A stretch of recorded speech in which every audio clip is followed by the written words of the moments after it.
Shabbat shalom. Shabbat shalom. Shabbat shalom. We are back.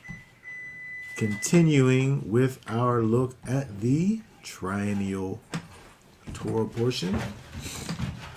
Today we are looking at Bereshit, Genesis chapter 31. Genesis chapter 31.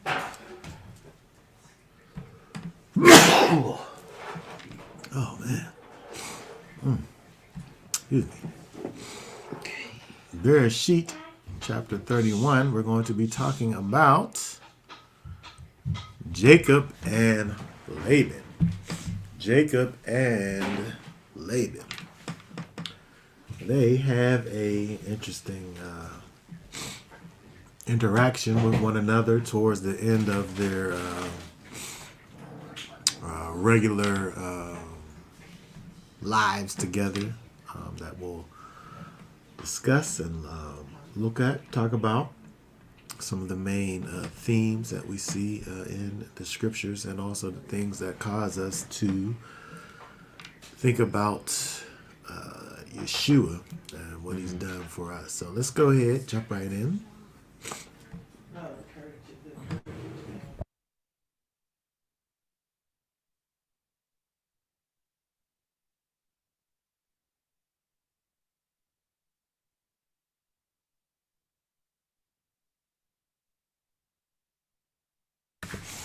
Let's go ahead and read.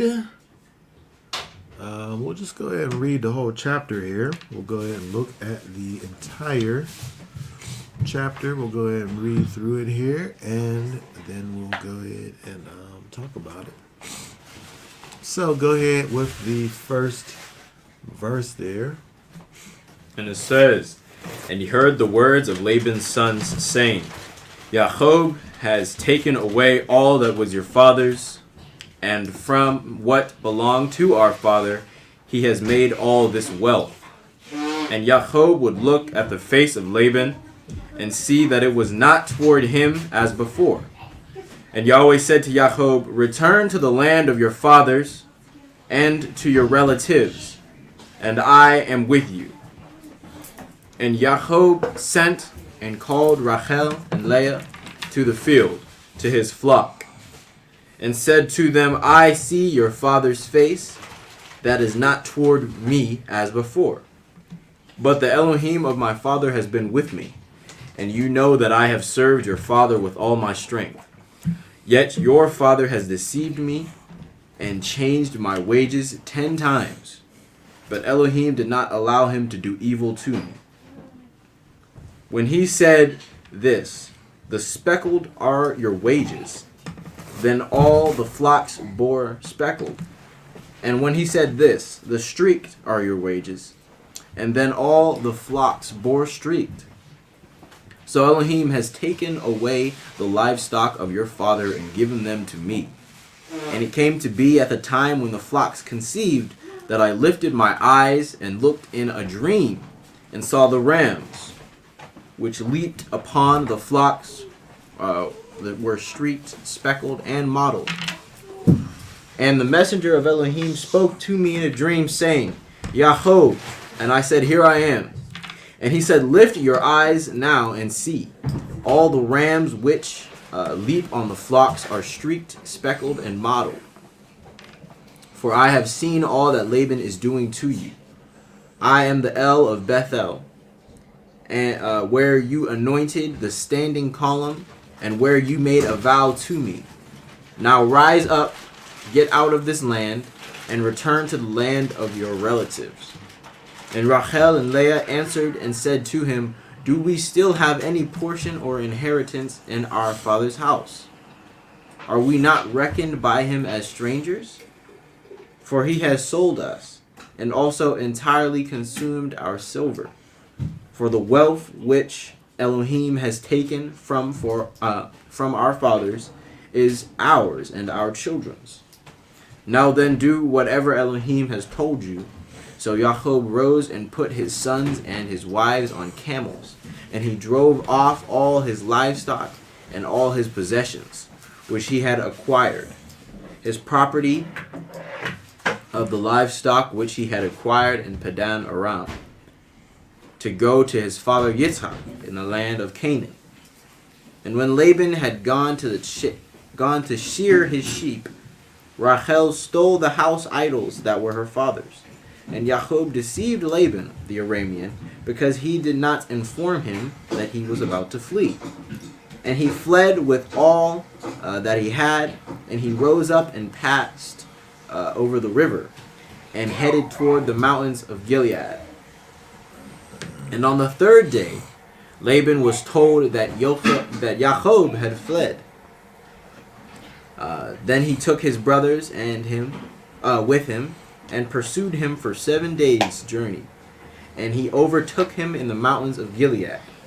But in a dream by night, Elohim came to Laban the Aramean and said to him, "Guard yourself, that you do not speak to Jacob either good or evil." Then Laban overtook Jacob. Now Jacob had pitched his tent in the mountains, and Laban with his brothers pitched in the mountains of Gilead. And Laban said to Jacob, "What have you done that you have deceived me, and driven my daughters off like captives taken with the sword? Why did you flee secretly and deceive me and not inform me?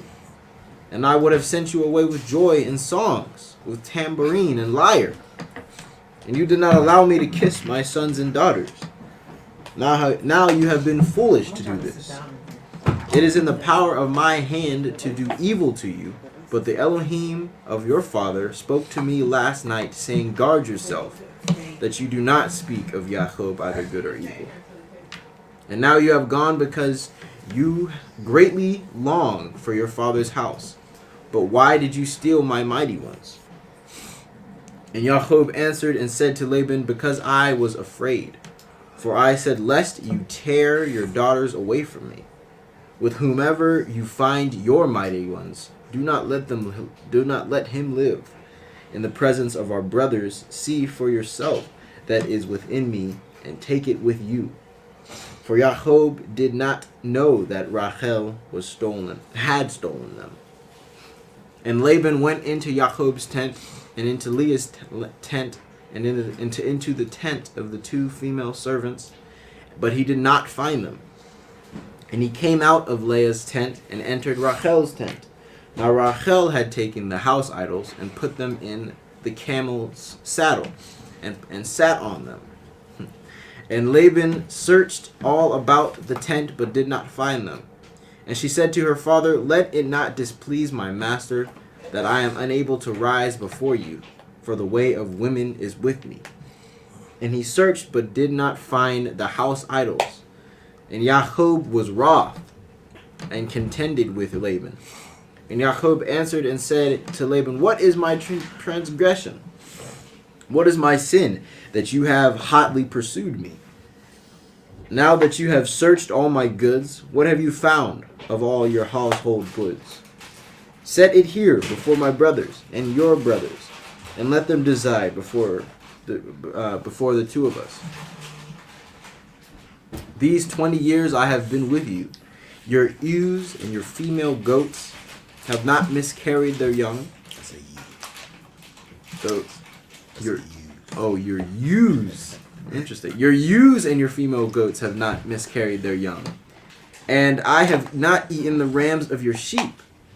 That which was torn by beasts I did not bring to you. I myself bore the loss of it. You required it from my hand, whether stolen by day or stolen by night. Thus I was. By day the heat consumed me, and the frost by night, and my sleep fled from my eyes. These 20 years I have been in your house. I have served you 14 years for your 2 daughters, and 6 years for your flock, and you have changed my wages 10 times. Unless the Elohim of my father, the Elohim of Abraham, and the fear of Yitzhak had been with me, you would now have sent me away empty-handed. Elohim has seen my affliction and labor of my hands, and the labor of my hands, and rendered judgment last night." And Laban answered and said to Jacob, "These daughters are my daughters, and these children are my children, and this flock is my flock, and all that you see is mine. But what shall I do today to these, my daughters, or to their children whom they have borne? And now, come, let us make a covenant, you and I, and it shall be a witness between you and me." So Jacob took a stone and set it up as a standing column.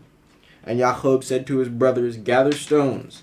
And they took stones and made a heap, and they ate there on the heap.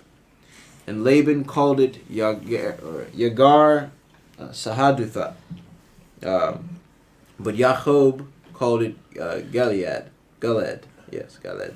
And Laban said, "This heap is a witness between you and me today." That is why its name is Galed. Also Mitzpah, because he said, "Let Yahweh watch between you and me when we are out of each other's sight. If you afflict my daughters, or if you take other wives besides my daughters, although no man is with us, see, Elohim is witness between you and me." And Laban said to Jacob, "See this heap, and see this standing column, which I have placed between you and me. This heap is a witness, and this standing column is a witness, that I do not pass beyond this heap to you, and you do not pass this heap and this standing column to me for evil." And the Elohim of Abraham, and the Elohim of Nahor, and the Elohim of their father rightly rule between us. And Jacob swore by the fear of his father Yitzchak. And Jacob slaughtered a slaughtering on the mountain, and called his brothers to eat bread. And they ate, and spent the night on the mountain. And Laban rose up early in the morning, and kissed his sons and daughters, and blessed them. And Laban left, and returned to his place. Okay. All right. Very good. All right, let's go back. There's a lot of things, interesting things to look at over here. Dealing with Jacob and Laban.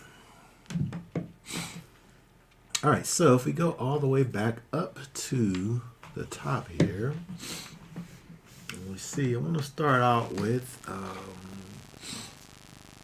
just real quick here, read again for us 1 and 2, verses 1 and 2.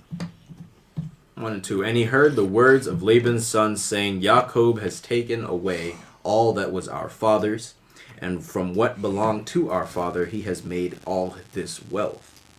And Jacob would look at the face of Laban and see that it was not toward him as before. Okay, very good. So we see here Jacob was ready to go.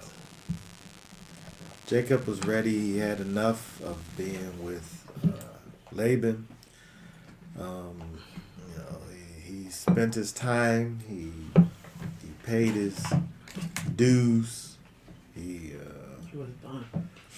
He worked. He did his 20 years as a slave that he worked out here. He was ready to go. And it's interesting. I think the way that Jacob leaves helps us to understand the nature of the relationship between Jacob and Laban. If it would have been, quote unquote, okay for Jacob to just, leave, in an open way, because it says that he left in a discreet, deceptive way. That's what it says. If it would have been okay for him just to, leave in an open way, why didn't he do it? Why didn't he do it? Why didn't he just, leave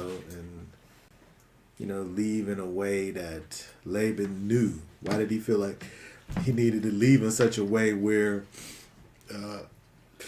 like he needed a head start. Some time he left and some time had passed while he was gone before Laban even knew that he was gone. Which also I think says another thing is where, the area must have been so large that he was able to leave and Laban didn't know that he was gone. Like if one of these people from out of here leave out, I'm like, a couple minutes go by, I'm looking like, Where they go? where they at? But they had, enough space, obviously, to, for he was able to go somewhere and nobody even knew, for some time. All right, so I want to look at verse 2 here, where it says, and Yaakov would look at the face of Laban and see that it was not toward him as before. First of all, I want to look at a couple things here. It's see interesting. Look at this. When we look at verse 2, I'm going to pull up let's highlight that verse. I'm going to pull up our dictionary here. Verse 2, countenance. So let's see here. Verse 2. Beheld the countenance of Laban. This says the face of Laban. Okay, so we're talking about this word here, countenance, which is panim. Panim, which is the face of. I want to look at, this word study here. Let's see here. Plural noun meaning a face. Although the literal meaning of face is possible, most of the time this word occurs in a figurative, idiomatic phrase. And so when we think about the Hebrew, we think about these scriptures that we look at, there's a lot of things that, when we look at it, it's not always dealing with these words on face value, right? There's a lot of idiomatic meanings and, figurative phrasing when we look at these texts, right? And so when we think about this word here, panim, when it talks about Jacob would look at the face of Laban, there was something in his countenance, right? Where it says that he saw that it was not toward him as it was before. So however it was, let's finish looking at this here. Face can be a substitute for the entire person, or it can be a reflection of a person's mood or attitude. I think this is kind of the direction that this panim is over here dealing in verse 2 with the attitude, the mood was in a particular way. When you think about this word countenance, well, let's just look. Let's just see here if we can. Let's see if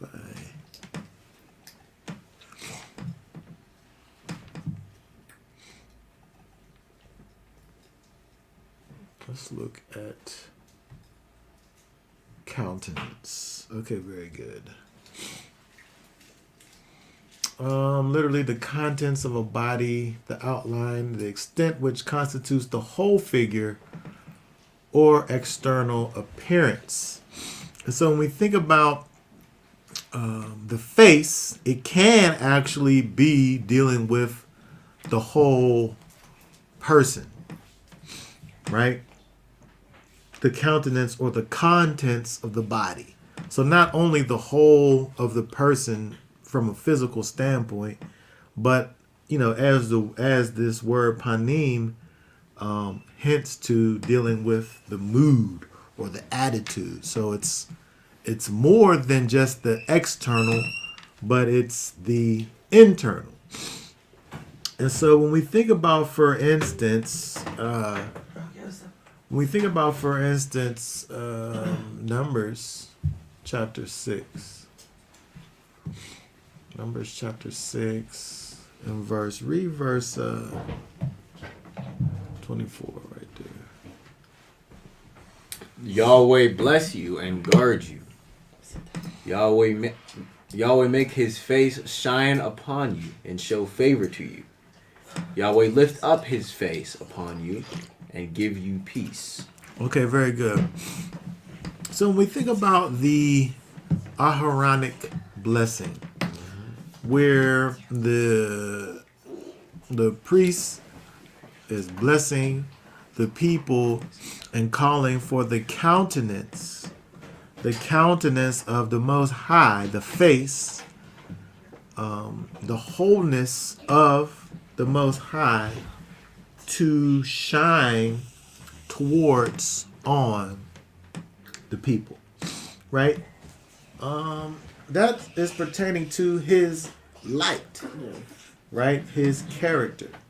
When we think about now the way in which the Most High's character shines on us, that's clearly speaking about Yeshua, right? That's dealing with an intimate situation that we are being able to experience between the Most High and us, right? An intimacy. We are able to experience that because of the Ruach HaKodesh.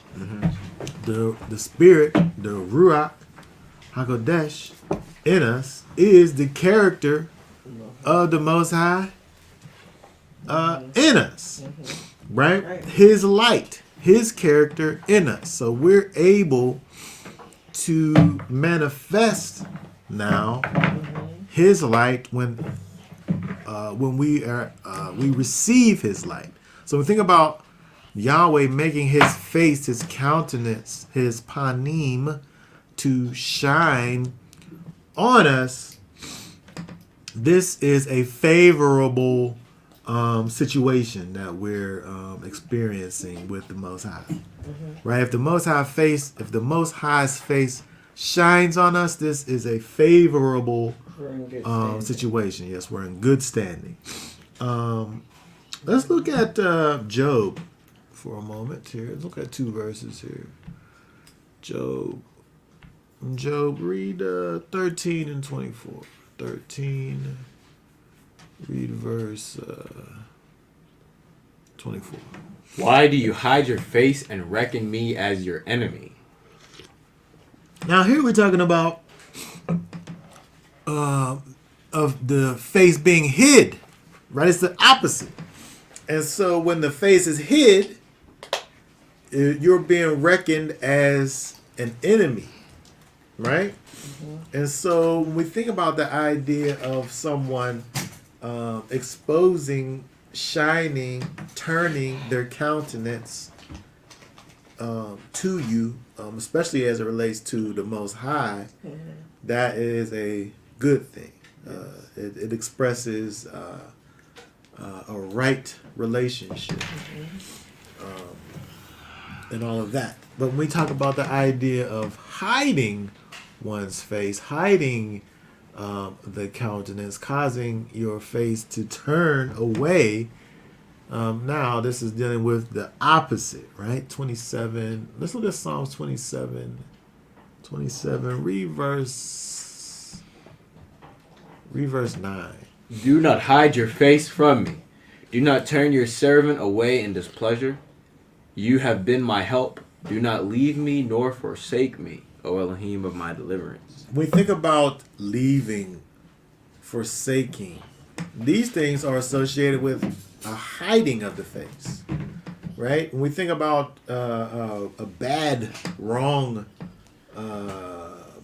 disproportionate relationship, we're thinking about the face being hidden. So when we think about the relationship between Jacob and Laban, Jacob I mean, Laban, when in regards to Laban, in regards to Jacob, their relationship has always been a rocky, one-sided, selfish on Laban's part relationship. And so when we look over here where he says, and Yaakov would look at the face of Laban and see that it was not toward him as it was before. What in the world is he talking about? It was already messed Because up. it wasn't like it's bad now and then but it used to be good. It was just worse. Now. Like we used to be cool. Like why you looking at me like this now? What's he dealing with here? Because got worse. when we think about their relationship in its totality, Laban, when did he ever have his face towards Yaakov in the biblical sense? In an idiomatic sense, when did Laban have his face toward Yaakov? He was always scheming from month one. From day one. From day one. It was always like this. But it's interesting when you think about Jacob's behavior. And even the way that he's thinking about this here. Because for whatever reason, he has this optimistic perspective about the relationship between the two of them. He's looking at the same thing that I'm looking at. He's looking at the same thing that you looking at. He is understanding, the way that Laban has treated him all this time, but the way that that Jacob is describing this thing, he's put this positive spin on this thing where it doesn't seem actually to belong there. Oh, I had one more. Let's look at this verse here. I had another verse I wanted to look at.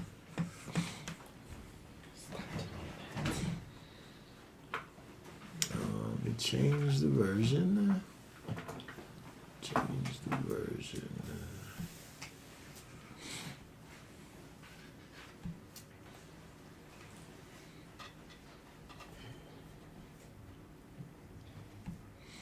Read for us, what's this? Tobit 13. Verse 6. Verse 6.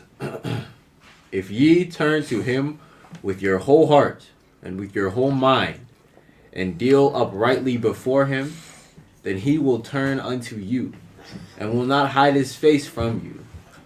Therefore see what he will do, and confess him with your whole mouth, and praise Elohim of might, and extol the everlasting King.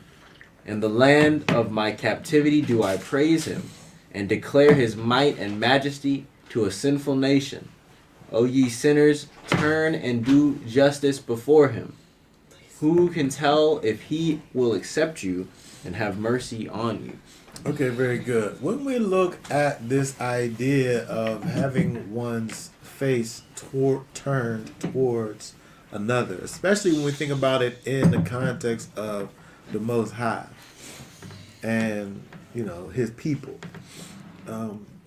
this is a favorable situation. And it's not a one-sided situation either, right? This verse over here, if you turn to him with your whole heart, and with your whole mind, and deal uprightly before him, then he'll turn unto you, and he won't hide his face towards you, right? So when we think about this idea of one having one's countenance turned towards another, this is a reciprocal situation where both parties are engaged in dealing with one another in rightness. And so again, when we think about what we see over here with Jacob and Laban, you know, Jacob really he's doing his part. He's fulfilling his part of the situation, right? He's doing what he says that he's going to do. He's dealing with fair measures, weights and measures. He's kind of being a little bit crooked with the whole mating stuff. I think there's something to be said about that in some of these verses as we look, which we'll deal with. He's not considering that as being bad. I'm not considering to be bad either, actually. But you know, it's interesting when you do something like people who know you understand your intent, and so you could do something that kind of on the surface may look away, but if you know it's done with knowledge, then you're able to understand the intent behind the thing. Like we're able to look at Jacob and be sympathetic for his situation and what he's doing, understand the fullness of the situation, seeing that Laban has been doing him dirty this whole time. And so when we look at his actions, maybe if we don't have the full picture, we could look at it and say, man, Jacob, he just a little supplanter. That's all he doing his whole life is just sitting up here. But it's interesting. Here, let's go back. Because I want to bring emphasis to this. Let's look at verse. Let's read again verse 3 all the way down through 9. And Yahweh said to Yaakov, return to the island of your fathers and to your relatives. Hold on one second. Okay, go ahead. 3. And Yahweh said to Yaakov, return to the land of your fathers and to your relatives, and I am with you. And Yaakov sent and called Rachel. Hold on. First of all, that says, and Yahweh said. That's what we're saying. Okay, so Yahweh said, leave. What you supposed to say to that? Yes. And That's so, it, and yeah. so, I and forgot to so, pay attention to the fact that Jacob's supposed to be able to go, hey, Laban, the Most High said it's time for me to go. And Laban supposed to be, all right, then, cool. See you. That was supposed to have been the conversation because the Most High said go. And so the Most High tells Jacob to go. But Jacob knows that he can't just go to Laban and say, well, the Most High said for me to go. Because then we see that there got to be this whole conversation that goes down between the two of them. After the Most High said, the Most High is the one who said it. He said for him to go. But keep on going. Keep on reading there. Verse 4. And Yaakov sent and called Rachel to the field, to his flock, and said to them, I see your father's face, that it is not toward me, as before. Okay, so whatever... It's interesting. So, first of all, the Most High saying go. And then second of all, Jacob is recognizing something inside of Laban. Where however he was, whatever his base was kind of messed up to begin with. I feel like it was deteriorating. So whatever level that their situation was on before, for which we could look and tell that it wasn't that cool, it's getting worse. Right? So the Most High said go. Laban becoming more dirty. And keep on reading. We had 5. But Elohim of my father has been with me. And you know that I have served your father with all my strength. Mm-hmm. Yet your father has deceived me and changed my wages 10 times. This man done changed his wages 10 times. And it's one thing. No, it wouldn't even be a thing if he got like 10 raises. Yeah, Like who talks? I'm gonna keep increasing. Who talks like that? This man gave me 10 raises. You be happy every time. He ain't talking about that. These is raises in the negative. These is changes in his wages in the negative sense. Obviously, he's not gonna speak about it if it's positive, right? It must be negative. Keep on going. But Elohim did not allow him to do evil to me. Okay. Okay. 8 and 9. When he said this, the speckled are your wages. Then all the flocks bore speckled. And when he said this, the streaked are your wages. Then all the flocks bore streaks. So Elohim has taken away the livestock of your father and given them to me. He said, so Elohim has taken away the livestock of your father and gave it to me. The Most High did it. The Most High gave Jacob the wisdom to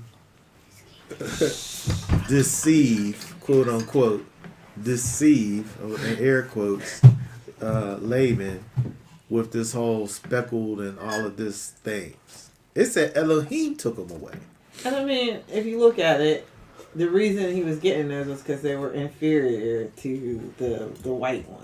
You know, the ones that didn't have blemishes. Or I'm just saying, it just seemed supernatural. Like he had the stick and he held the had the thing water over the thing. It was doing some. It was doing some things. Like the Most High did it though. And so the point here is that the Most High is the one who did it. And so we can't really look at Jacob. We can't look at him in any way. He's living for the Most High, right? Let's look at what's this? Proverbs 3 and 6. What's that say? Proverbs 3 and 6. Know him in all your ways, and he makes all your paths straight. In all your ways, acknowledge him. Know him. Acknowledge him in everything. And he will direct your paths. This path here is a well-trodden road. It's a place that you go. Manner, path, traveler.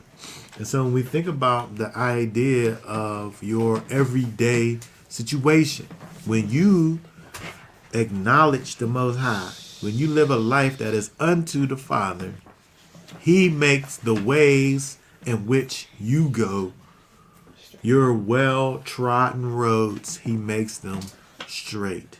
The Most High works in your favor when you know him in all of your ways. He allows for your situations, your everyday situations, when you acknowledge the Most High in your everyday situations, he allows and makes, he said he makes all of your paths straight. He directs your paths. What's that word there? Yashar. To be straight, to make right, pleasant, prosperous. Right? And so there is a thing that the Most High is actively doing for those that acknowledge him in all of his ways. And so Jacob is acknowledging the Most High in all of his ways, and the Most High is blessing him in that, in the things that he's doing. What does it say over here? It says, Laban pretty much started paying Jacob in a you get what I give you kind of way to his time. And he was a slave. I feel like Jacob was a slave. And it's messed up because you're talking about this is his people. His own people put him in servitude, where he has to sneak away. However, the Most High is with him as he goes, and he's allowing for him to prosper. The Most High is blessing him in his pursuits. And so, the righteous look at the ways of the righteous, and you should be glad. You should be happy for the righteous to prosper. It's a wicked man to look at somebody else and their situation and be hating on them. That's not righteous. That's wickedness, right? Let's look at. Read for us Proverbs 11. Read verses 5 and 6 here. 5 and 6. The righteousness of the perfect makes his way straight, but his own wrongness, the wrong one. Oh, but by his own wrongness, the wrong one falls. The righteousness of the straight ones delivers them, but the treacherous are caught by greed. And so this is talking about Jacob and Laban, ain't it? The righteousness of the perfect, or the tamim, makes his ways straight. Right? The righteousness of the one that's whole, the righteousness, the things that the one that is complete and entire and that walks in integrity and that is sound, the one that is in truth, that's walking in uprightness, makes his way straight. But by his own wrongness, the wrong one falls. So when Jacob, if you want to sit up here Laban, he wants to sit up here and make all of these hoops and things for Jacob to jump through in order for his life to be pleasurable, then the Most High is going to cause Laban to actually fall. He's the treacherous one, Laban is, and we see him getting caught by his greed. He wants free labor. That's what he wanted. He wanted. Didn't have any sons, I don't think. He must not have had any sons. Well, there was men though. He might not have any son because there's men. That's this whole thing starts with this says this says the words of Laban's sons say. Where? Oh, they was mad. And then there's the brothers. So when you talk about the brothers, these is probably the men that was there from the beginning. That Jacob finds and says, these are y'all my brothers. Where Laban at? Oh, Laban, he right over there. And matter of fact, here come his daughter. Right? And so he's dealing with Jacob in this messed up way, but he's receiving the fruit really of his situation, which is him falling. Let's see here.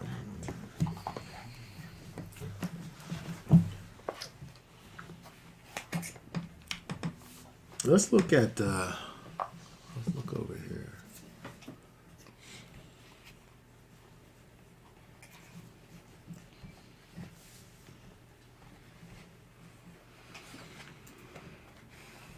Look at the book, Wisdom 9. Read verse 11.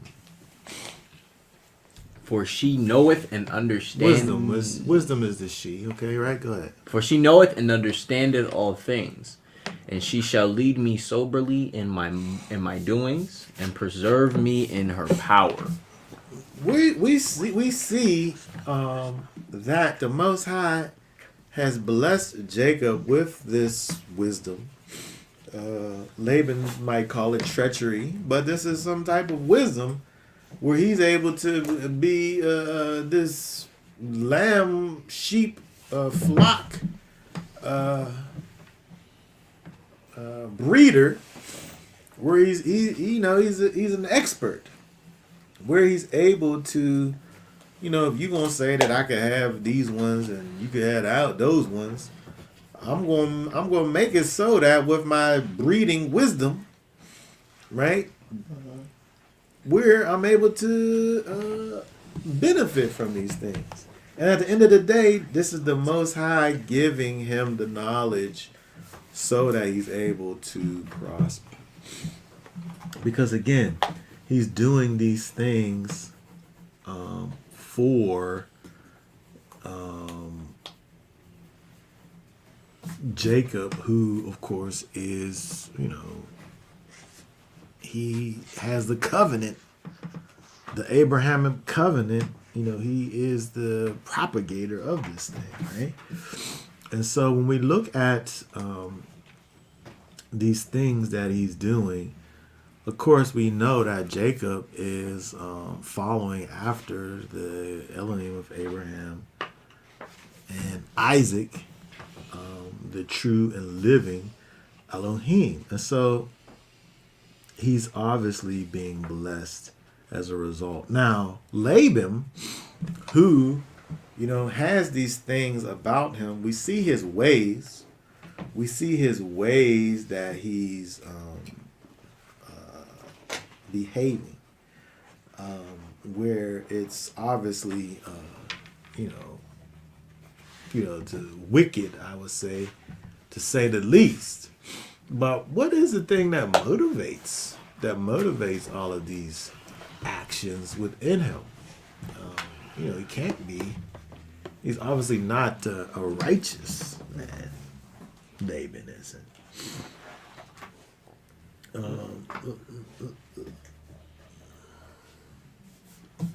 Let's go down.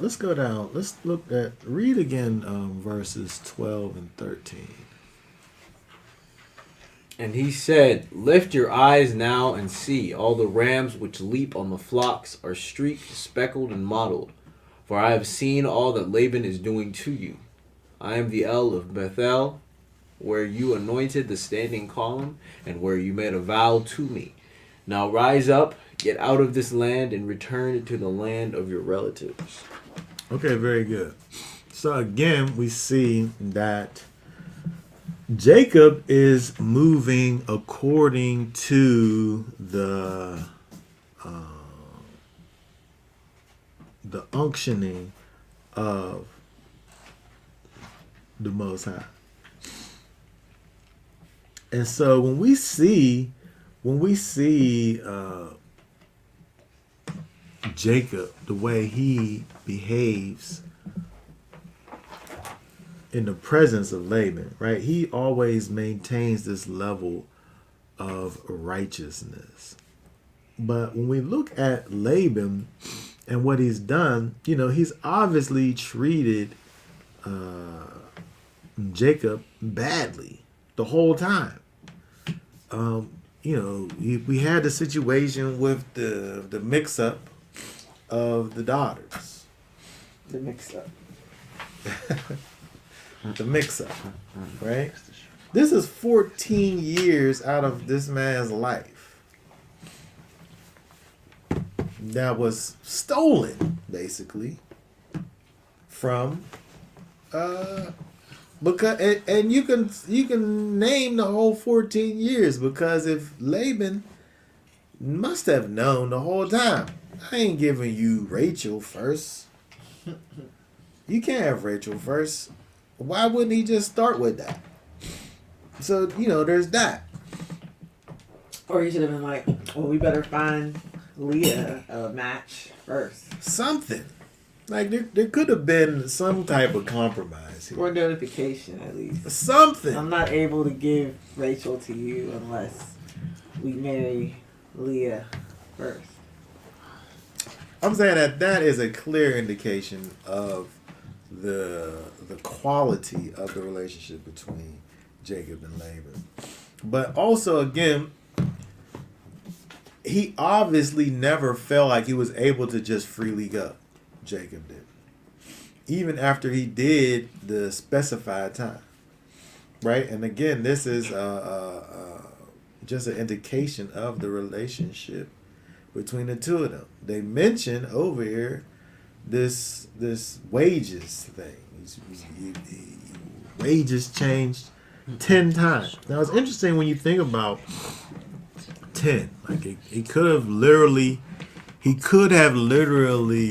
changed his wages like a literal 10 times, right? He literally could have did it 1, 2, 3, 4, 5, 6, 7, 8, 9, 10 times. But when you look at the number 10, actually, let's look over at Deuteronomy 23. Read verse 3. An Ammonite or Moabite shall not enter the assembly of Yahweh. Even a 10th generation of them shall not ever enter the assembly of Yahweh. Because they did. Verse 3, right? So the Ammonite or the Moabite can never enter into the assembly. It said even the 10th generation. But when we think about this 10th generation, like it's not necessarily like a end indicator. Like it's not an indicator of like the finality of a situation. It's really what it's indicating actually is an endless time period. So to say even the 10th generation is to say this far away number. They could have said Olam. This could be something that's similar in meaning to Olam, to say the 10th generation, because it's this thing that's so far away that maybe there's an end, but you can't see what it is. Like, because it says even in the same thing, could not ever enter the assembly. When you look in Nehemiah not saying nothing different. He's saying the same thing. What do it say in chapter 13, verse 1 right there? On that day was read from the book of Moshe in the hearing of the people. He's reading what's in the Torah. Is what it say? And in it was found written that an Ammonite and a Moabite should not come into the assembly of Elohim forever. Forever. But again, this was said even to the 10th generation. So there's a connection between 10 and forever. Mm-hmm. And so I'm saying that for Jacob to mention the 10 times where Laban changed his wages, I'm saying that Laban as a kind of perpetual thing, he just was always messing up his money. He never got he never got Jacob's money right. He was always playing with his money. He never did it right. Right? There was never a time wherever he was able to look at what Jacob was saying that he was supposed to do in terms of wages, and he did that. You know, that's something that we're able to look at and kind of hint towards when we look at this whole idea of him changing his wages 10 times. Like, it could mean they literally did it 10 times, or you could also think about it in terms of him never getting his situation right. Because Laban, I'm just going to say Laban was wicked. He was evil. I'm just calling him wicked. He was an evil person, like already says, right? Okay, now another thing. Proof. Let's go down. Drop down to read verse 9. Hold on. Let's go back to Bereshit. Bereshit 31. Read verse 19.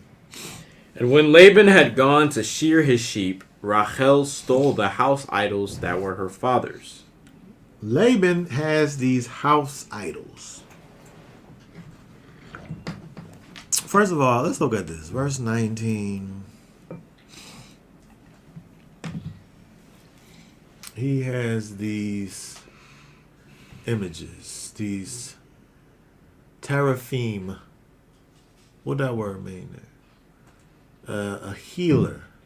It's come from Rapha, right? So he has these healing images, these idols. He has these idols, right? And they're specific towards healing. And so when we think about Laban,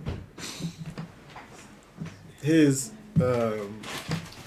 daughter, Rachel, I don't know if she wants these things for herself, if she wants to somehow bring some bad juju on her daddy by taking his healing idols, or she wants them for herself. I don't know. But I want to talk about the fact that they're there to begin with. These healing idols, these teraphim, these idols. Let's look at a couple things here. Got another comment. Huh? Okay, hold on. Another comment. Oh, let me just go over here. 13. Okay, what do we see here? It says, I think many people has had a boss manager similar to Laban, that job that you just can't seem to quit until enough is enough. Yes, he's, Jacob obviously had got to the point where enough was enough.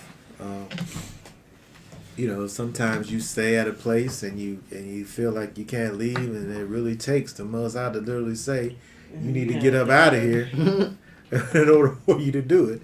And that's literally what happened with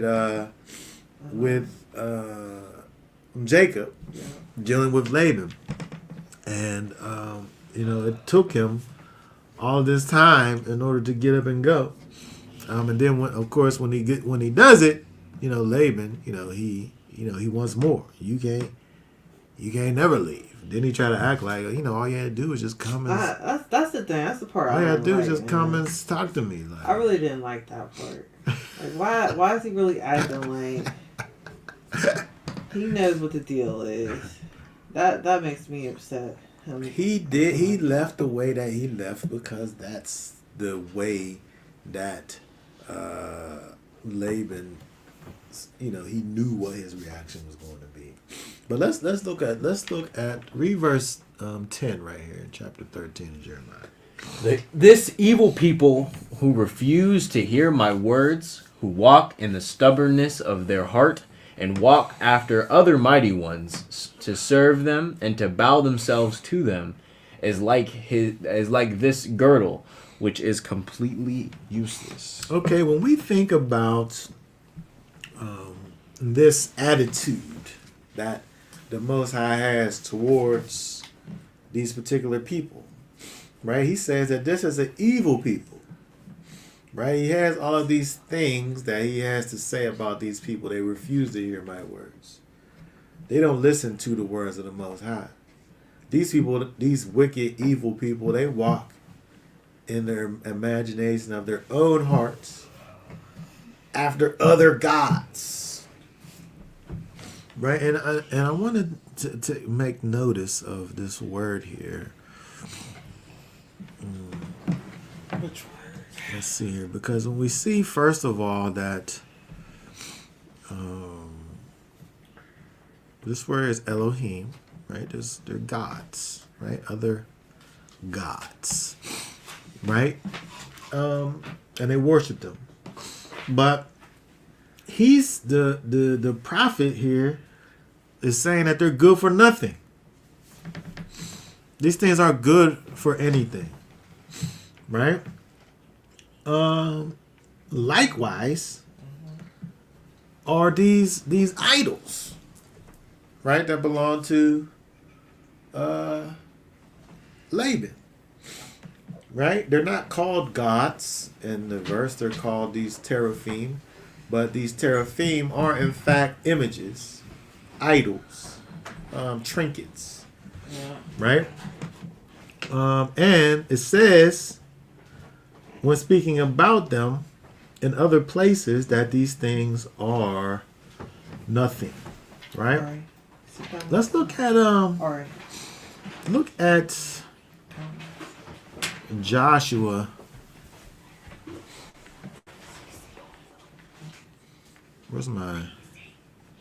Oh, I done lost my cursor. Hold on a second. Mr. Christian was this there against it.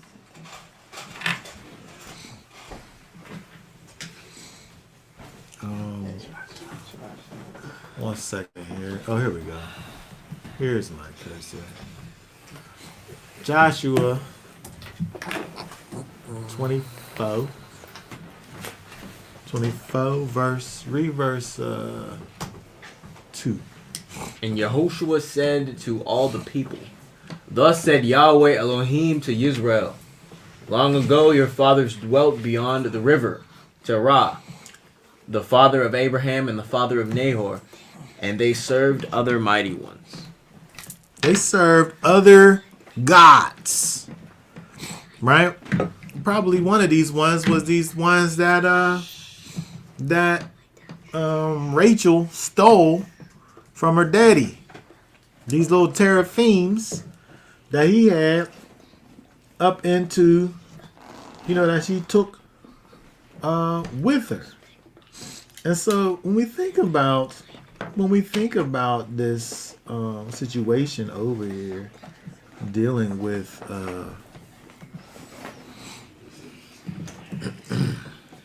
these idols, right? These mighty ones. It caused me to really think about something here. When we think about these things here, and her intentions aren't clear. When we look, whether she took these as, some kind of memento, or some form of inheritance, if she was going to actually use these, the actual use of this quote unquote deity.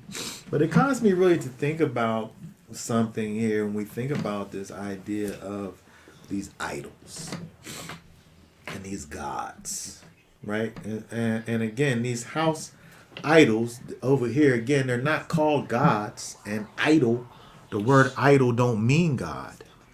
They're two separate words, but people use idols as their gods. And so it's interesting that all these other peoples that we think about outside of those that are following after the God of Abraham, Isaac, and Jacob, they have all these different gods that they worship, these different little idols.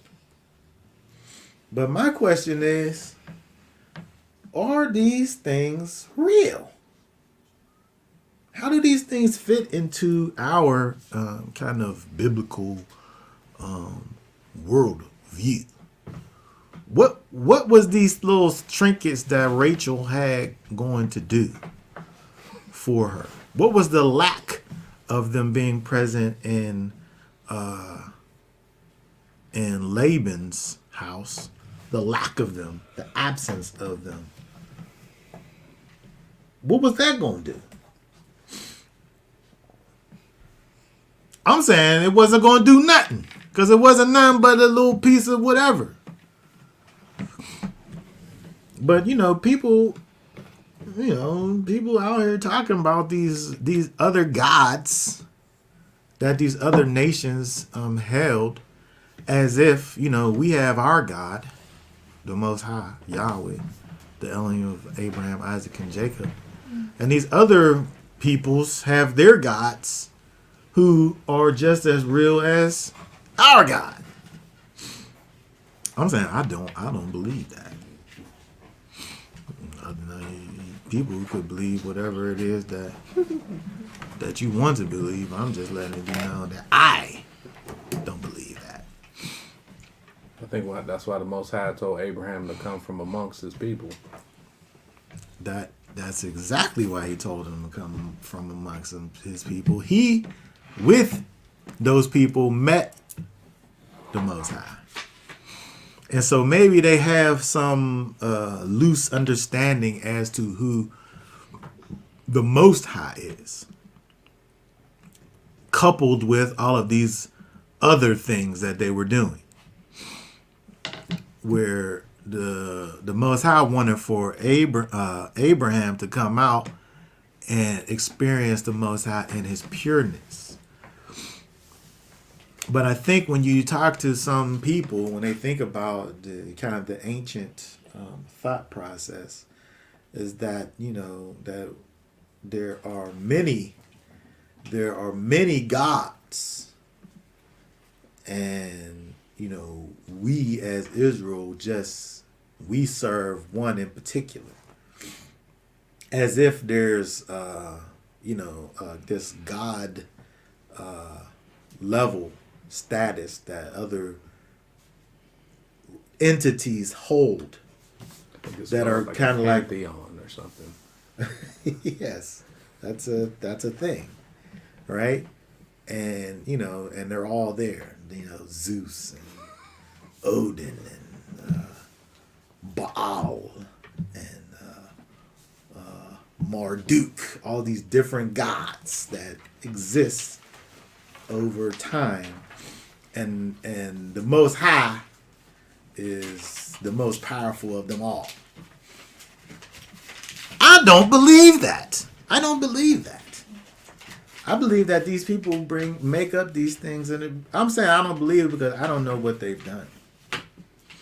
What have they done? What's their claim to fame? Are we even able to accept the true existence of these other things alongside of Yah? I don't know that we are. But let's go over to and you know, this got to do with these things that Laban has in his possession. But let's go over to Jeremiah. We think about this verse a lot in regards to Christmas. These verses here. But let's read them just in the general context of what it's actually saying. Start reading there, verse number 1 there.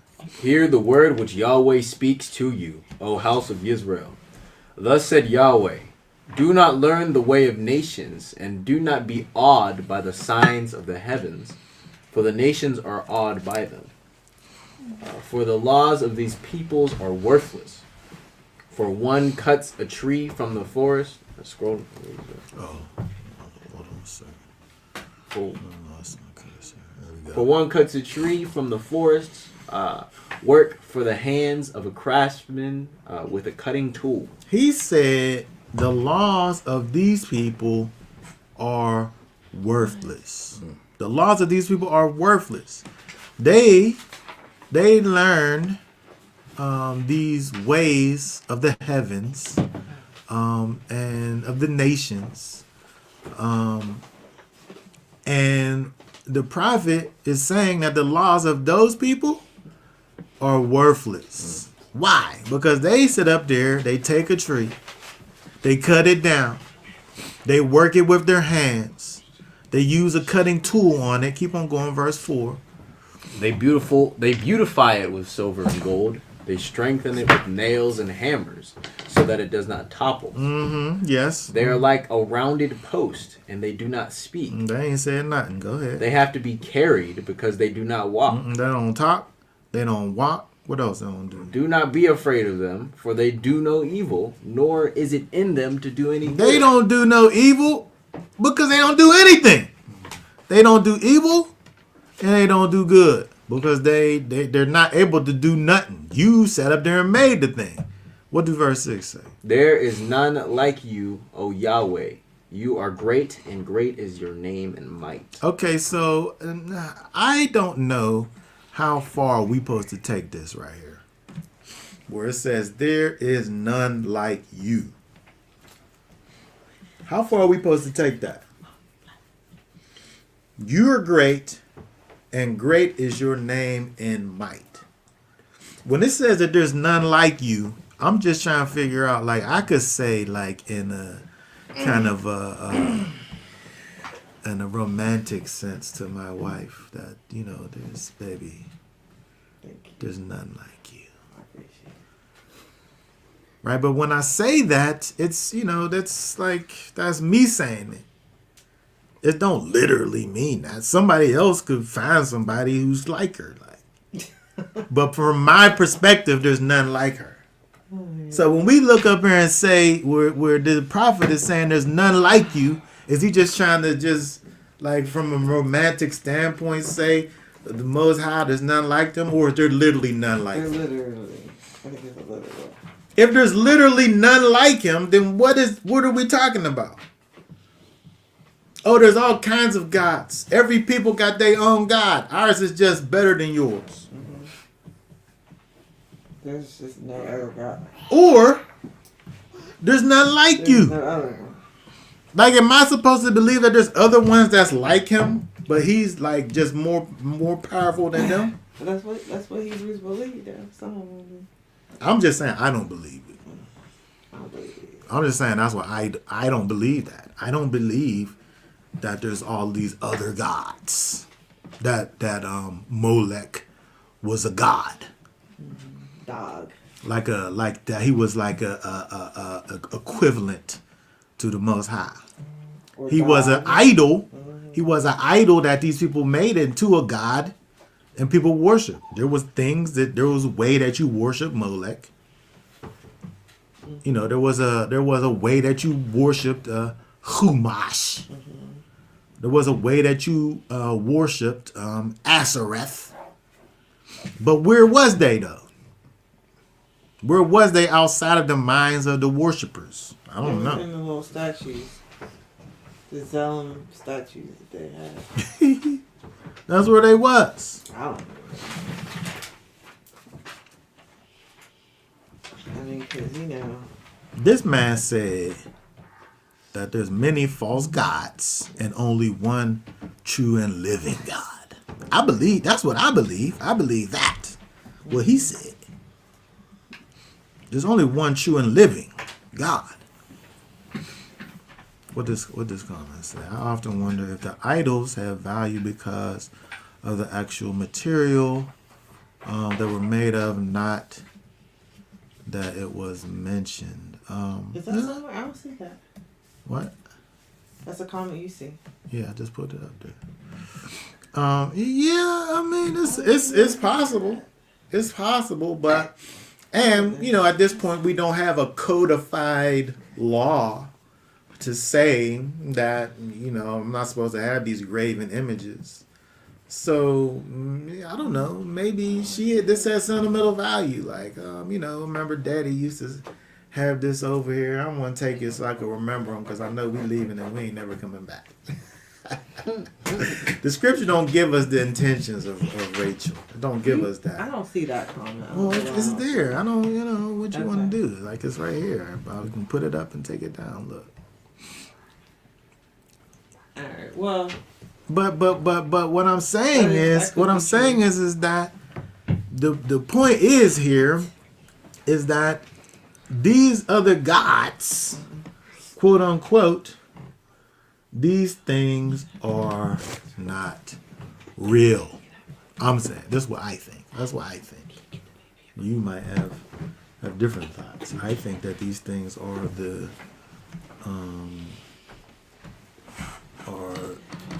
of the minds of the peoples. Where do we read down to?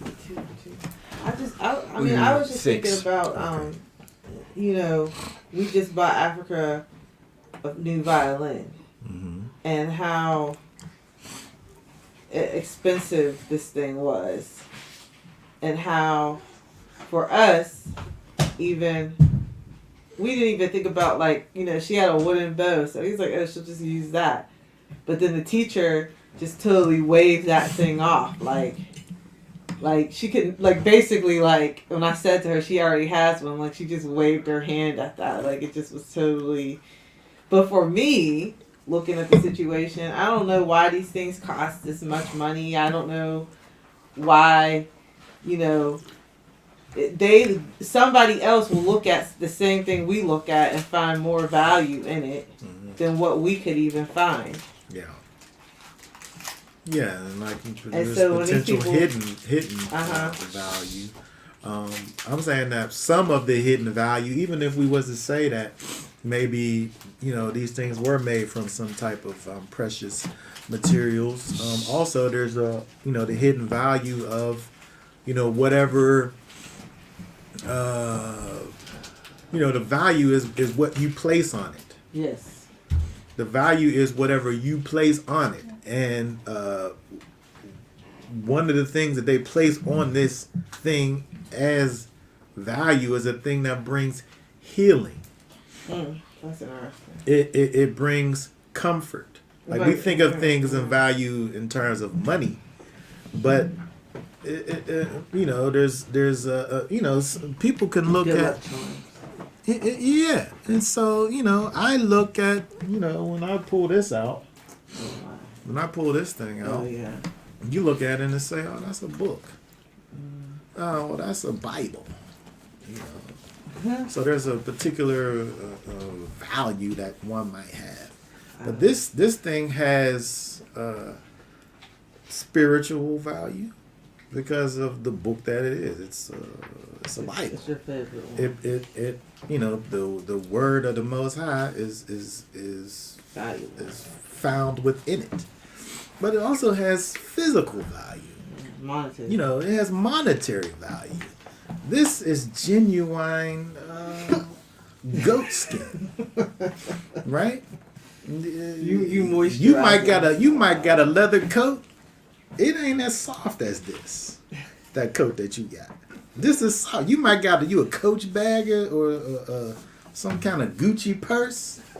Your Gucci purse ain't got nothing on this right here, right? But that's a value that I place on it because I got to tell you that you don't know from looking at it. I have to tell you what the value of it is. And so when we think about these things, yeah, it could be it could be that it just was like this nice things. But I think another thing that is important is the purpose of it. We could have a thing in our possession that is an idol, and we don't know that it is.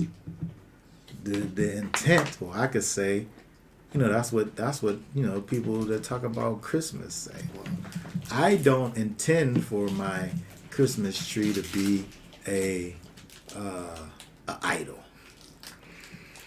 But if that's, can we change what it inherently is and just say, well, I don't think of it as that.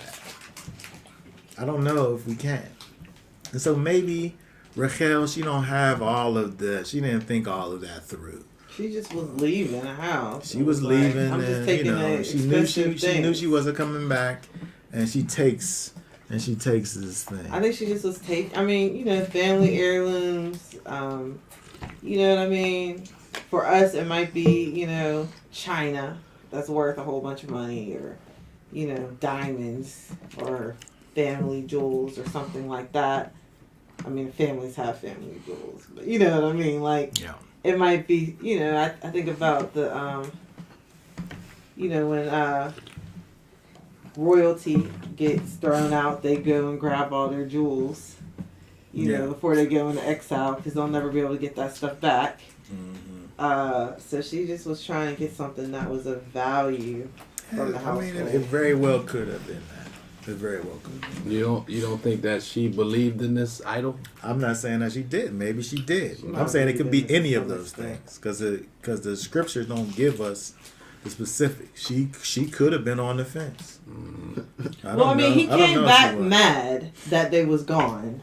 So Yeah, so he obviously- missed them. So did she want? They would Maybe she probably wanted to do stay that. over there. Maybe she wanted Laban to come rescue her. Maybe she felt like a prisoner. I don't know. goodness. It don't say.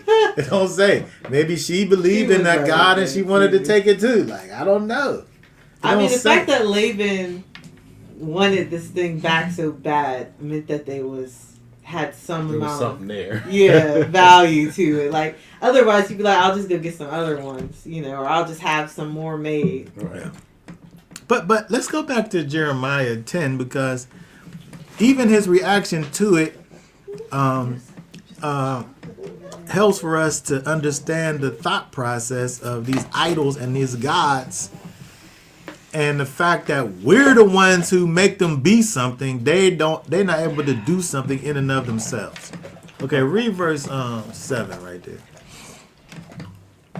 Who would not fear you, O sovereign of the nations? For this is your due. For among all the wise men of the nations, and in all their reigns, there is none like you. They are both brutish and foolish, and instruction of worthlessness is the tree. That stuff is worthlessness. And you are a brute and a fool to sit up there and believe it. Keep on going. Silver is beaten into plates. It is brought from Tarshish, and gold from Uphaz. The work of the craftsman and of the hands of the smith, draped in blue and purple. Now, okay, yeah, finish the verse. All of them are the work of a skilled Okay, one. some skilled craftsman made this. It's a beautiful piece of art. Maybe it is this wonderful, beautifully crafted thing. But you worshiping it. You done made it into an idol. That thing got to go. It might be pretty. It probably is. These skilled workers have made it. It's made from this precious metal, silver beaten into plates and brought from Tarshish, and gold from Uphaz. All of this wonderful things, right? But verse 10, what does it say? Verse 10, but Yahweh is truly Elohim. He is the living Elohim and the everlasting sovereign. At his wrath the earth shakes, and nations are unable to stand his displeasure. Yahweh is the true Elohim, and he is the living Elohim, and he is the everlasting King. These other things are things that you done made. Right? And so I'm saying now, even though we're able to look at, say, for instance, idols, and people look at these idols and treat them as gods. There's a word for gods, there's a word for idols. They're not the same word. But people use idols as gods. And I'm saying at the end of the day, these gods are things that you have made. Now, if we look at, for instance, look at Psalms. Let me say what you is doing. I don't think you worshiping no God. Let me say what I think you is worshiping. Let me see over here. Let's go to Psalms 106. 106. 106. Read verse 37. 37. And they slaughtered their sons and their daughters to demons. Demons. That's what you worshiping. Some demon, some created being, some unruled spirit that's rolling around, that's working contrary to the Most High, that's working in your mind to cause you to think that there dare be something that can come close to the power of the true and living Elohim. Yeah, that's what I was going to say. Because in 2 Corinthians chapter 4, it talks about the God of this world. Right? Yeah. But this God of this world is not the Most High. Nope, he's not even on his level. He's a created being. He's just like this demon over there. Right. Exactly. And he's serving a purpose. A purpose, by the way, that comes from the Most High. He's not, even though his name is adversary, he's not the adversary of the Most High. No. He's actually, at the end of the day, doing the work of the Most High to be able to siphon between those on the right and on the left, between the goats and the sheep, and the wheat and the tares. These things are but pawns in the game that was created by the Most High. What does it say? What do Habakkuk 2:18 say?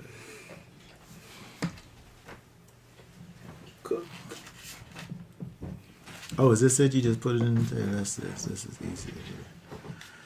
What profiteth the graven image that the maker thereof have graven it, the molten image, and a teacher of lies, and the maker of his work trust therein to make dumb idols.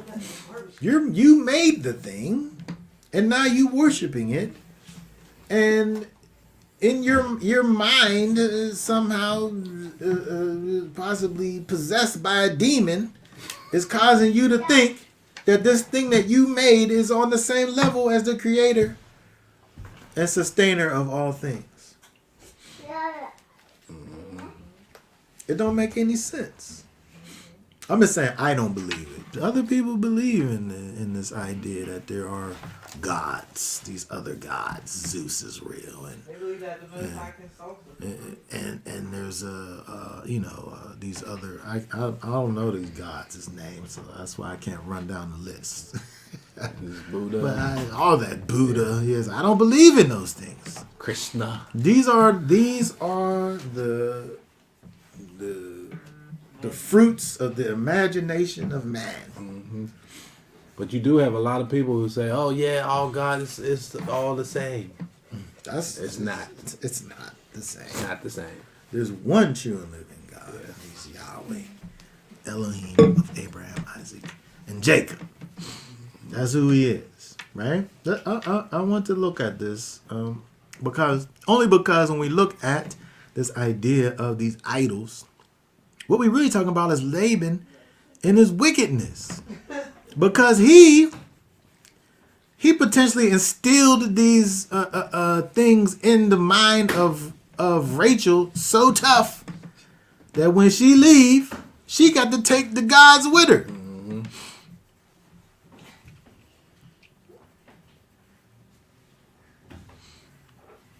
Let's go over to Isaiah. No, there's more Psalms here. What's this? 115:3. All right, start reading that verse 3 down to 8. But our Elohim is in the heavens. Whatever pleased him, he has done. Their idols are silver and gold, the work of men's hands. They have mouths, but they do not speak. They ain't said nothing. They have eyes, but they do not see. They can't see nothing. They have ears, but they do not hear. They can't hear nothing. They have noses, but they do not smell. They can't smell nothing. No ting. Keep on. They have hands, but they do not handle. They have feet, but they do not walk. They make no sound through their throat. The ones who make them shall become like them, all who trust in them. Wow. I'm saying I said what it said. But, this is what the word gives us. I know there's a list of, I could see what the Most High did. What these other guys do. I don't know what they did. That's why I don't believe them. I know what the Most High did. Is we have the thing we hear about the names of these gods. We hear about the people that worship them, but I don't know what they did.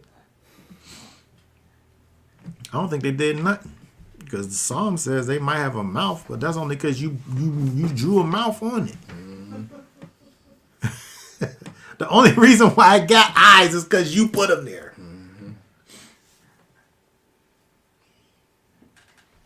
And thus is the stupidity. Wow, is that harsh? Thus is the stupidity of idol worship. Where I could sit up here and make a thing and then compare it to the creator of the Most High. And this is one of the reasons I think that the Most High puts this whole thing with idolatry so high on the list. Because if we say that we could understand who Yah Almighty is, you're in total contradiction in understanding who He is to have an idol or something that you're able to make and put on His level when we know who He is.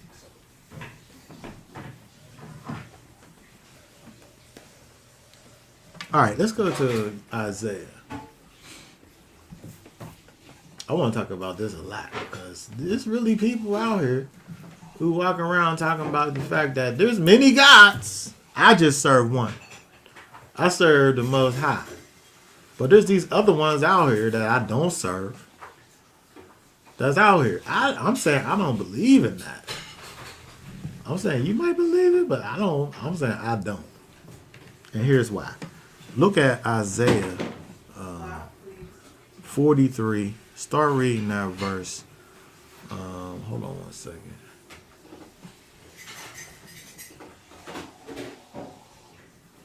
Isaiah 43, verse 10. Verse 10, you are my witnesses, declares Yahweh, and my servant whom I have chosen, so that you know and believe me, and understand that I am He. Before me there was no El formed, nor after me there is none. Okay, the Most High said, before me, there wasn't no Elohim that was formed. Wasn't no God formed before me. And, as a matter of fact, none after me either. That flies in face of the Jehovah's Witnesses. What they say? I don't know what they say. I think they say that Yeshua was made into God, or Yeah, he's an angel. Oh, and then he became one. Yeah. Oh, I see. Yeah. Okay, keep on going. Yeah, that's true. Verse 11. I am Yahweh, and besides me there is no Savior. I have declared and saved and made known, and there was no foreign mighty one among you, and you are my witnesses. Hold on. Wait a second. He said, what now? There ain't no foreign God among you? That's what he said. And you are my witnesses, declares Yahweh, that I am El. Keep on going. Even from the day I am He, and no one delivers out of my hand. I work, and who turns it back? Nobody can't turn it back Thus, from what he did. Go on. Keep on going. thus said Yahweh, your Redeemer, the set-apart one of Israel. For your sake I shall send to Babel, and bring them all down as fugitives, even the Kasdim who rejoice in their ships. I am Yahweh, your set-apart one, creator of Israel, your sovereign. Thus said Yahweh, who makes a way in the sea and a path through the mighty waters. Okay, very good. So, it's interesting when we look at these verses over here, the way in which the Most High is speaking. There ain't no other gods. There's just idols that you make and treat them as gods. People certainly have worshipped many things. But these things that they have worshipped aren't on the level of the Most High. They are figments of man's imagination. That's what they are. Read verse chapter 46. We'll look at two more of these before we move on. I'm just saying, I don't believe in that. I don't believe in it. Read verse 5. Here's why. Here's why I don't believe. To whom do you liken me and compare me and make me similar? Who? Who you gonna similarize with the Most High? Oh, there's many gods. There's many Elohim. There's many mighty ones, but He is the most powerfulest. I'm saying that there ain't none that's like Him, and He's still the powerfulest. He's the powerfulest because the thing that you worshiping, you made up in your mind, and He made you. I keep on going. Read that again. To whom do you liken me and compare me and make me similar, that we should be alike? That's just goofy. Keep They, on going. they pour gold out of the bag and weigh silver on the scale. Hold on a second. The Most High made gold. He made gold. He made silver. He gave you the wisdom, the knowledge, wisdom, and understanding to know how to measure these things that He makes, both gold and silver. Keep on going. They hire a goldsmith, and he makes it a mighty one. They fall down. They also bow themselves. Wow. They bear it on the shoulder. They carry it and set it in its place, and it stands. From its place, it does not move. Though one cries out to it, it does not answer, nor save him from his distress. Remember this, and show yourselves men. Turn it back, you transgressors. Hold on. I'm trying to understand what this means, verse 8. He said, remember this, and show yourselves men. What's that mean? That mean you less of a man by believing in idols? I don't know. Is that what it means? I mean, What did that mean? What does it mean when he says, remember this, that idols is these things that people just made. They made it and worshipped it. He said, remember this and show yourselves men. What do being a man got to do with understanding what an idol is and knowing whether or not you should worship it or not? There's a connection that's being made here that's pretty interesting. I think what makes you a man is, being and living in the standard that the Most High created us for. So anything out of that, you ain't even a man. Wow. Hold on a second. We need to just think about this for a moment. Because there's a comparison being made over here through the prophet, by the Most High, through the prophet. He's calling to the people, showing them how ridiculous it is to participate in idolatry. Remember how foolish it is when you think about it. Somebody made it and now you're worshiping it. Remember this and show yourself men. Repent, you transgressors. Is he helping for us to be able to understand that that manliness, true manliness, can't exist outside of a right relationship with the Most High? I mean, it makes sense to me because you just look around outside and there's a whole bunch of unmanliness out here. Wow. Okay, keep on going. We ain't even done. 9. Remember the former events of old, for I am El, and there is none else. Elohim, and there is no one like me. Declaring the end from the beginning and from of old, that which has not yet been done. Saying, my counsel does stand, and all my delight I do. Calling a bird of prey from the east, the man who executes my counsel from a distant land. Indeed, I have spoken it. I also bring it to pass. I have planned it. I also do it. Very good.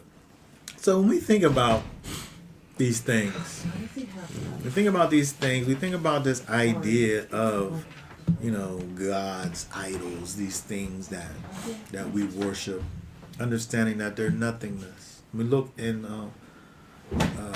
the battle of the prophet against the prophets of Baal. I forgot.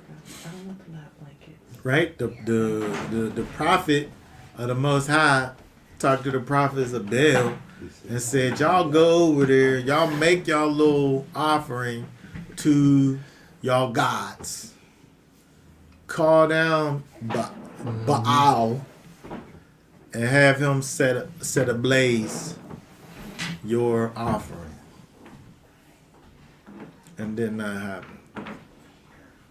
But when he calls to the true and living, matter of fact, he said, put a bunch of water on mass, and I'm gonna call down fire, and it's gonna burn. So not only was the fire so hot, not only did the fire come, but it was so hot that it burned something that was soaked with water. But the fake God didn't do nothing. Mm-hmm. And this is like a major god. Baal was a major god at the times. What? You mean still to this day? Well, I'm saying from a biblical standpoint, right? And so when you think about this, I'm just saying this just caused me to look at this and think about it because,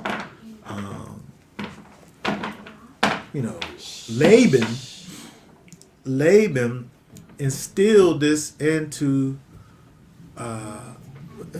what does this verse say about Laban? When it connects, he's trying to wake these people up. Show yourself a man. Turn away from sin.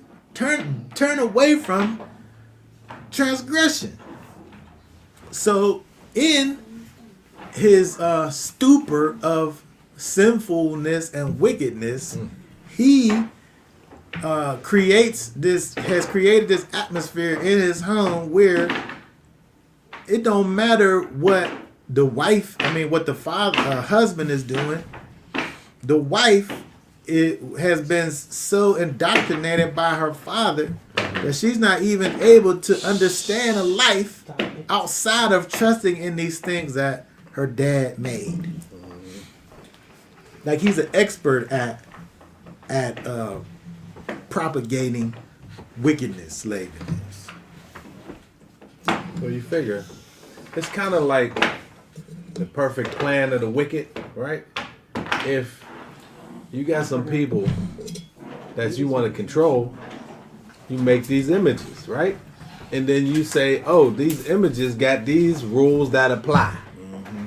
And it's really your rules. Yeah, you made the things up. Right, you made it up. And you just getting people to follow these things that ain't nothing. And really, they're just following you. But I think this was a plan of the Most High to get those things out of Rachel, taking them away from her, saying, no, you're going into the truth now. Mm-hmm. It's time to leave these false things behind. Yeah. Well, they didn't get found. Yeah, no, but he buried them things. So it's like she's sitting up her hiding this stuff because she's like holding on to it. But in fact, she's on the verge of moving into a new life. Like she has to get away from these old things. And it's necessary for there to be this separation so that the Most High's people can, in fact, be birthed, in this particular family. When you look back, it's so interesting to me when I think about all of these different gods because they all have their own little things that they did. But the ridiculousness of it is, like, if I think about, for instance, like a god who is the sun god or the fertility god, or the god of war. Right? You have these different gods who does these different things. How can these different things exist in the same reality that the creator and sustainer of all things exists? Like, there can't be a god of the sun, if the Most High is the one who caused the sun and makes it rise and set. I'm just saying. I'm going to the next thing. This is just, to me, it's just, I don't understand. Okay. All right. So let's keep on going. Let's go. Let's drop down. Let's see here. Let's drop down to.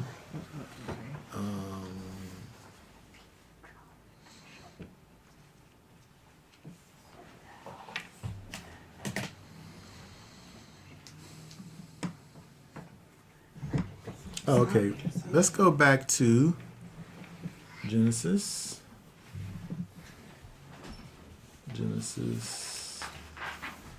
31.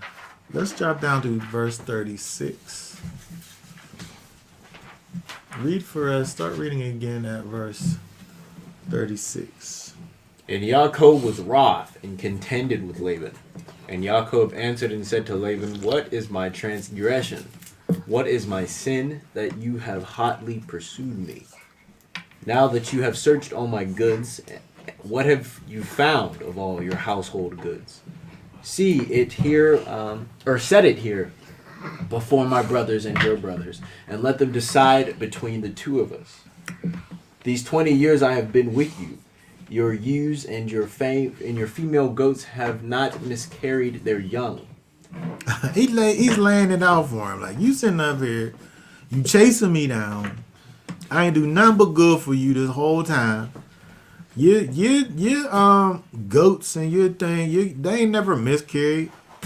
They still increasing. And I have not eaten the rams of your sheep, that which was torn by beasts I did not bring to you. I myself bore the loss of it. You required it from my hand, whether stolen by day or stolen by night. Thus I was, by day the heat consumed me, and by frost, and the frost by night, and my sleep fled from my eyes. These 20 years I have been in your house. I have served you 14 years for your 2 daughters, and 6 years for your flock. And you have changed my wages 10 times. All right, 42. That's the verse right here. Unless the Elohim of my father, the Elohim of Abraham, and the fear of Yitzchak has been with me, you would now have sent me away empty-handed. Elohim has seen my affliction and my labors, and the labor of my hands, and rendered judgment last night. He just said that the Most High rendered judgment on Laban. First of all, the Most High told Laban, don't say nothing.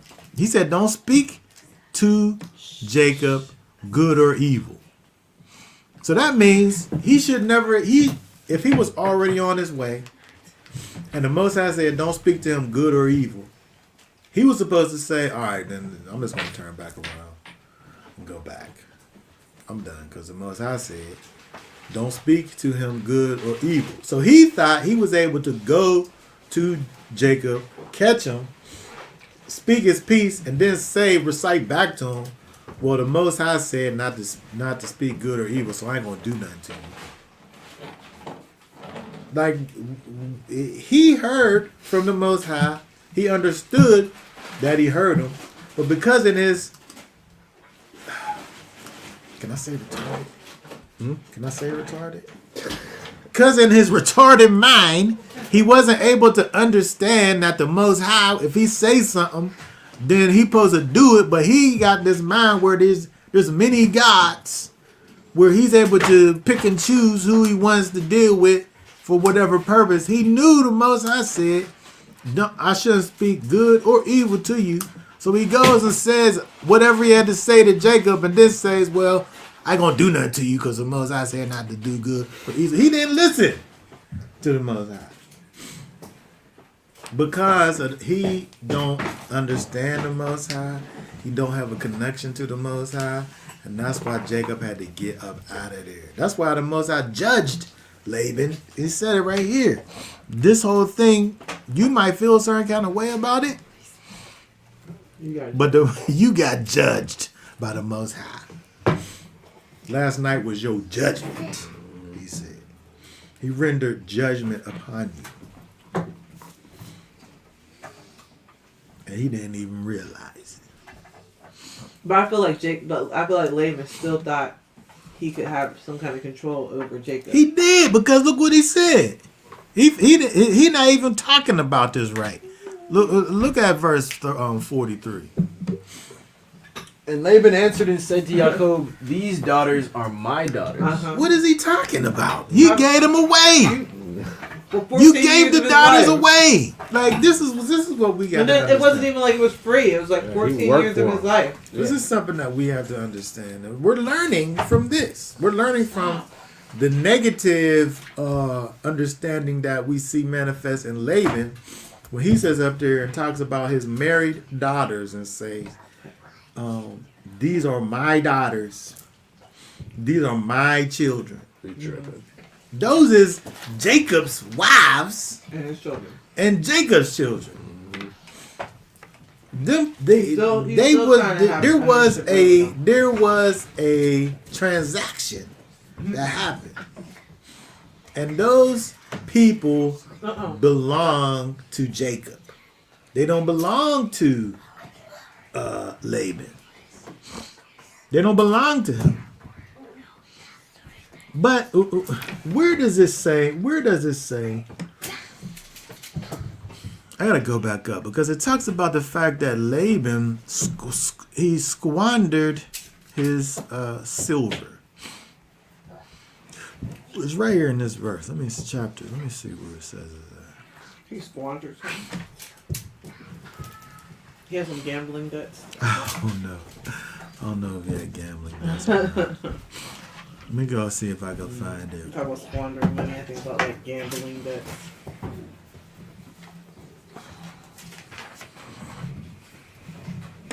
Alright, can you hear? Over here. Oh, I can use that.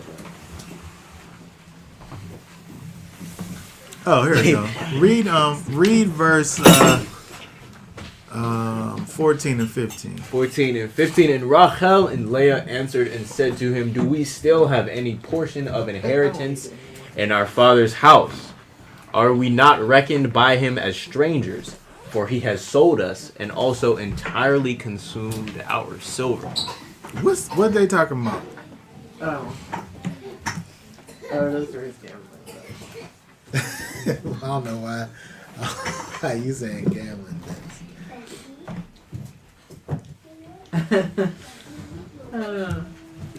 But Laban had a gangster mentality. He kind of did. He was like, you everything mine. is mine. Everything is mine. You mine. I'm gonna do what I want with you, and because you belong to me. It's not like a song or something. I don't know what you talking about. I put a spell on you. Oh yeah, that. Put a spell on you. Cause you mine.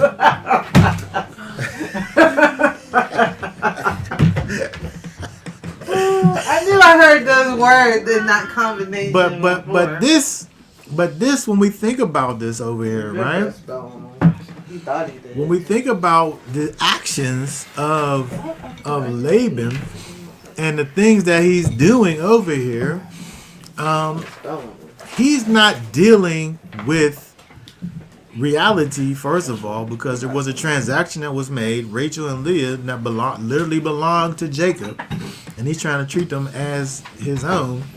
But it seems like we also get a glimpse into their situation because they're supposed to be this blessed people because of the actions of Jacob and what he added to the situation. But the way that they're speaking, Rachel and Leah, the way that they're speaking is as if their inheritance has been used up by the father. So in other words, they should be in a good situation, kind of financially on a whole, but Laban, you know, he not dealing with his financials properly. It don't seem, and so he needs Jacob. I think it seems he needs him there. Meal ticket. That's why he's a meal ticket. That's why you don't want him to leave. Yep. And he wanna sit up there and continue to benefit from what it is that Jacob provides. But the Most High said it's time for you to go. You got a family. You have these blessings that I have given to you. You need to go off and be the main influence in your situation. We can see how Laban was still an influence. He still was the main influence in Jacob's family. Even more so than Jacob, because of the fact that we see that, you know, we have Rachel with this whole stealing of this idol thing. That's the influence of Laban. The Most I say, you got to get up out of here, because you can't even rule your household properly with Laban here and his influence. I gotta definitely attest to that. It's just like, you know, my old situation. You know, you had somebody taking money off my credit card and giving it to her dad.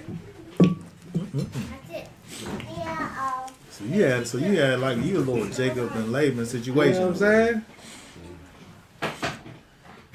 Yeah. Rachel took what she thought was valuable. And her idea of value came from the influence of Laban, which she, at this point in her situation, they needed to sever that. They needed to separate themselves from. It's interesting, you know, as we get ready to close down. It's interesting when we look at how they get to a place.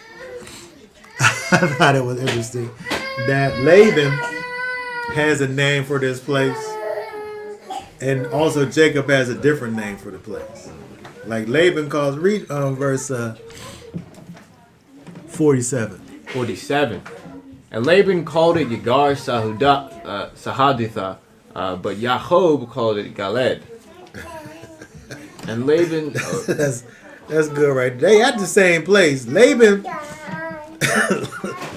got a name for it, but Jacob got another name for it. And I'm saying that this is a kind of an indication of what's going on here. Laban want to be the head over these people, all the people.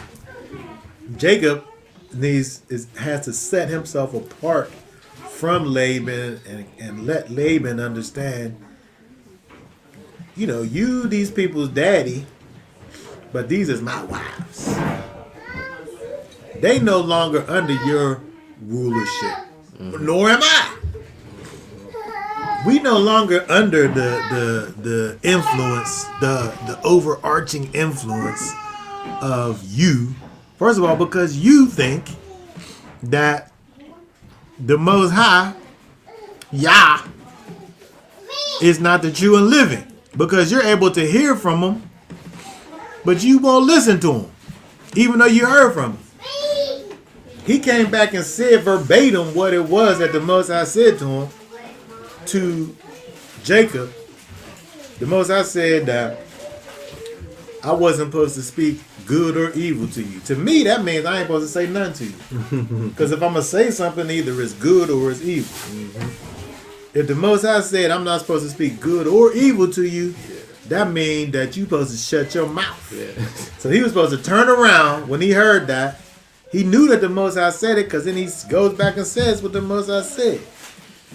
But the way that he thought about the Most High was wrong, which is just a testament to who he is and his wickedness.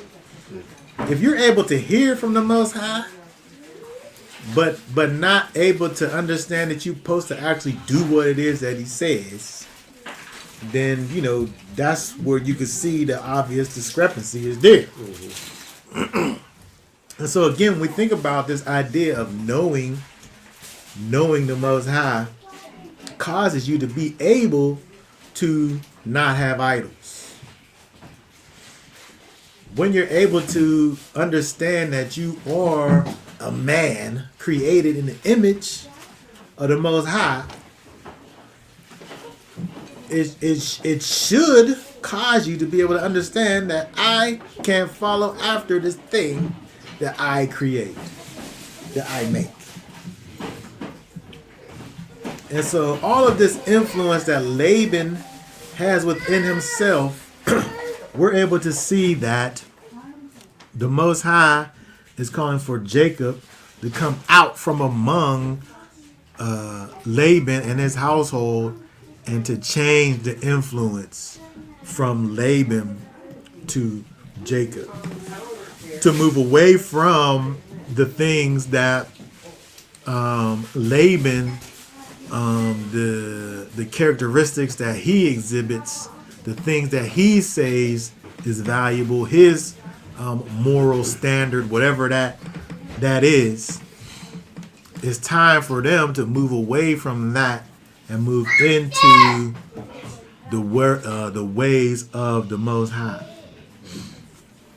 And so they get to this place and they say, well, you know, this is the line.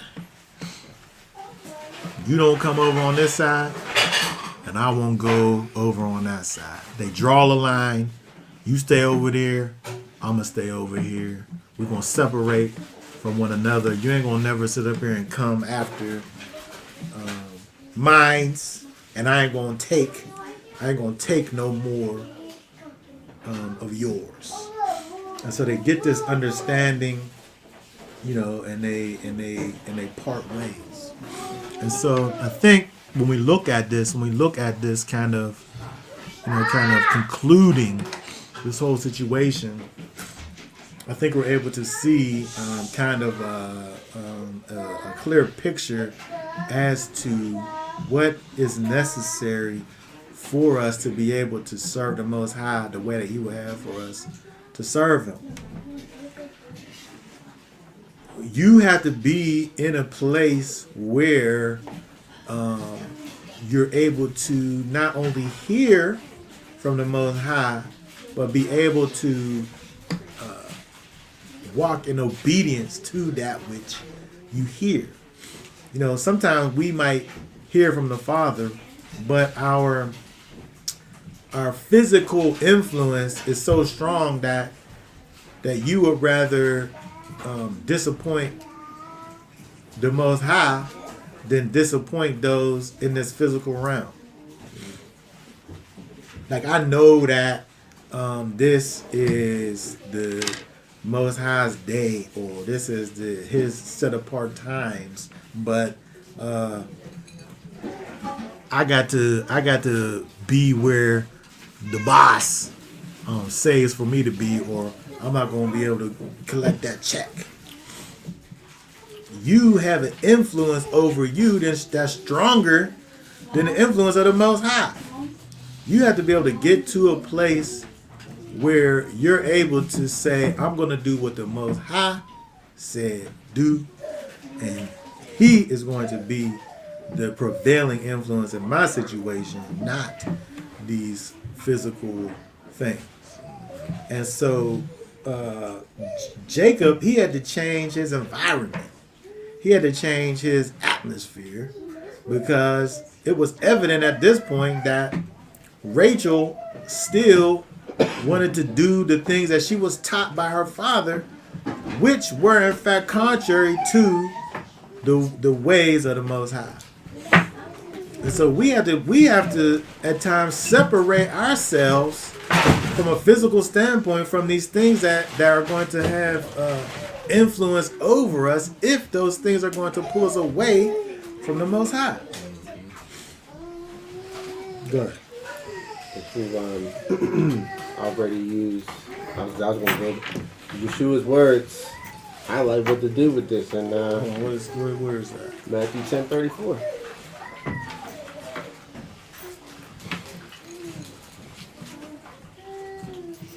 Like we got a picture of it taking place, and then we got him saying it right here. He says, Oh, hold on. Let me put it up. I do not think that I have come to bring peace on earth. I did not come to bring peace, but a sword. Okay, my bad. I was reading all that. For I have come to bring division, a man against his father, a daughter against her mother, a daughter-in-law against her mother-in-law, and a man's enemies are those of his own household. I mean, that right there, kind of, when you think about what we're talking about, is really the sum of what we see over here in the situation with Jacob fleeing from Laban. The Most High, if the way that we interact with the Most High in this time is through Yeshua. Yeshua is the light of the Most High. He is the countenance shining on us. And so when we think about the purpose that Messiah has in us, he said that I didn't come to bring peace on earth, but it seems like I thought he was the Prince of Peace.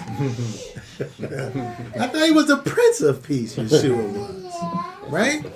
But when we think about what it is that happens, you know, what Yeshua came to do is to bring a distinction, which at times is like a sword. A sword will make a distinction. Peter makes a distinction between that man and his ear with that sword. He separated it, right? And so when we think about what we have to do for Messiah's sake, is that we can't be connected to these things that's going to pull us away from the Father and righteousness. Those things got to get cut off. It brings peace in you, but in the situation, you know, that might not be, it might not be peace, right? It's war in that situation, but it's a necessary situation. A gathering of fruit from a tree is violent. There's a ripping that's involved when you take the fruit from the tree. It's a snatching. It's a pulling. Yeah. It's not just like there's a separation. There's a cutting. There's a cutting that happens, right? And so we have to understand that and know that it's a necessary thing when we follow after Messiah, that he is the main influence. He is the one that we follow after.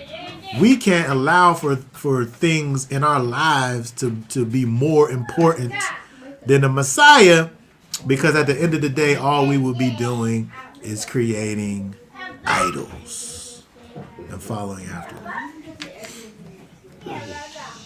He who loves father and mother more than me is not worthy of me, and he who loves son or daughter more than me is not worthy of me. Not even worthy.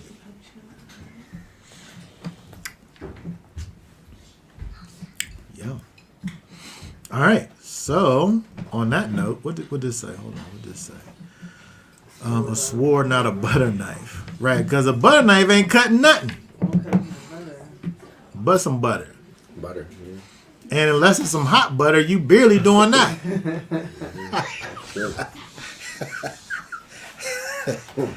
All right. Okay, so does anybody have any last questions, comments before we go ahead and done?